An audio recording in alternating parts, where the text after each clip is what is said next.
live baby. But are you aware what we are eating daily? Are you guys aware of that? No? I'm sure that most of you guys have gone to McDonald's or any other fast food restaurant and thought to yourself, what makes this food so unique and delicious, right? I've done plenty of research on how genetically modified organisms function and play a role in how it affects us humans by consuming it. Food franchises inject their food with GMOs to make the product last longer, which isn't right for us consumers. In order for this to end and have a solution for the future, people should stop buying foods that have GMOs so the demand can increase. I will introduce you to one of the most needed things in the world, which is GMOs.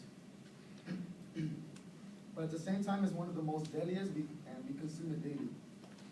And I will also provide a cause and solution to the problem. Let me explain first what GMOs are and how each one of them how one of us consumes it daily. GMOs are organisms injected into foods and animals in order for them to last longer and look better. So as you can see, this is an organic tomato, and that's a GMO tomato. You can see the difference. And this is a chicken. It's only 70 days old. That one's 48 days old. You can see the difference of how GMOs function. Food nowadays seems to be so natural and tasty, but behind franchises, all they're doing is killing us daily. When GMOs are injected into foods, it makes them inorganic. This causes the food to basically be fake. So you're basically eating something that's not real, it's not from actual earth. They take it out, inject it, and make it look pretty for us, which they're pretty much fooling us. So we're the fools. According to Amy Harmon and Andrew Palick in a New York Times article published on May 26, 2013, they say, for more than a decade, almost all processed foods in the United States, cereals, snack foods, salad dressings, have contained ingredients from plants whose DNA was manipulated in the laboratory. This shows that these processed foods are inorganic, which therefore are unhealthy for human bodies. This can be dangerous and make us sick. This is why we have so many diseases like cancer, diabetes, and other types of weird things going out there. Adults are not the only ones consuming it. Babies are as well. According to Jody Totham in Time Magazine article published on March 24, 2007 mentions, regardless over the years, genetically engineered foods have become so natural that even organic baby foods include GE ingredients.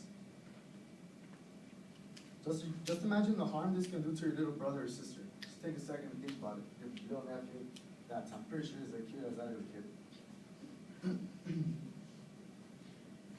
We should have a stop to this and not let franchises do this to our families. According to Christina Sarek in a naturalsociety.com article, she says, another baby formula often given out as free samples to new mothers is made by Matt Johnson on Nutrition. Their website boasts Infamil, scientifically designed to meet the nutritional needs of newborns and infants. The following Matt Johnson's formula are known to have GMO toxins: Enfamil with low iron, Enfamil with iron, and Enfamil with Nutrigimin. The feeding can be horrifying to those loving mothers of their children because their babies are being fed toxins.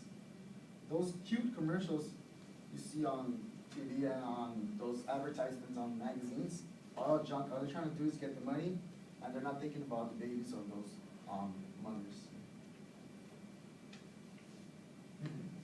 As important as it is to know how GMOs function, it is also important to understand the cause for this problem. We are the main cause for this problem why franchises are making so much money for these foods, and one of them is McDonald's.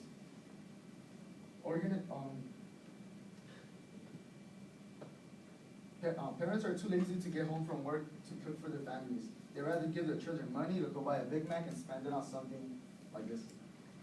What are the main?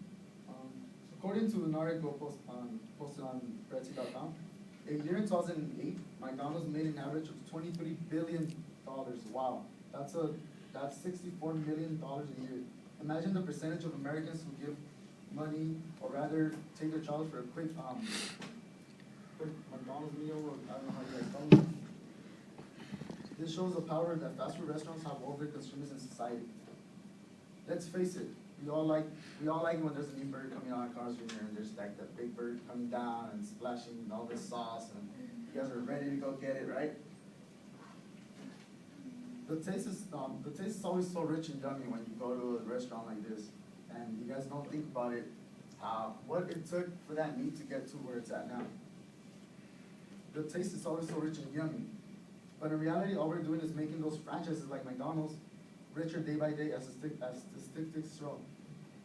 Take a second and think about $70 million being spent daily on a franchise. That's pretty amazing, right? It's a lot of money. Think about all the money, of all the things you could do with all that money. Now think of it as this way: 70 million GMOs being consumed per person. Now multiply 70 million times 1 year. That's 12 months. How many GMOs is a person consuming? The yummy goes bye-bye. Since people are the main cause for GMOs, it is crucial to know the solutions that can fix this problem immediately. Since a solution to fix this problem is to make people aware of the harms that GMOs create and also understand how GMOs help us, but also make us sick on a daily basis. According to L&B Cobb in New York, the Rosen Publishing Group book published on August 1, 2003, he says, on October 12, 1999, the United Nations declared that the population of the world was 6 billion. In 1987, the world population was 5 billion. In 1916, it was 3 billion, and in the 1900s, it was roughly around under 2 billion. This shows how population has increased after 10 to 20 years or so. As a world, we need to be fed, right? And we need to have so much food because then it's going to provide a big worldwide hunger. The downside to that is that GMOs can cause health hazards. They contain toxins that can cause life-threatening and allergic reactions. As statistics show, 37 people have died from this, 1,500 have been partially paralyzed, and about 5,000 were temporarily disabled. Addiction can play a huge role in GMO foods. People consume them daily, but they don't realize what they're doing to themselves. Have you asked yourself about organic foods? Yes, GMOs help us crave more food, but it doesn't help us live any longer. Diseases develop, again, such as cancer. Now, it has been a pleasant talking to you about GMOs and GMOs are a huge issue in our daily lives, but at the same time, now it's time to wrap it up. Franchises use GMOs daily to produce more and more, just to sell and don't think about us society. Something they don't realize is that people keep dying and catch deathful diseases. Hope that you all have decided not to support GMOs and instead support those who do not use organisms in animals and foods. There are many ways to solve these problems. Remember, we're all humans and deserve nothing but the best. We fight daily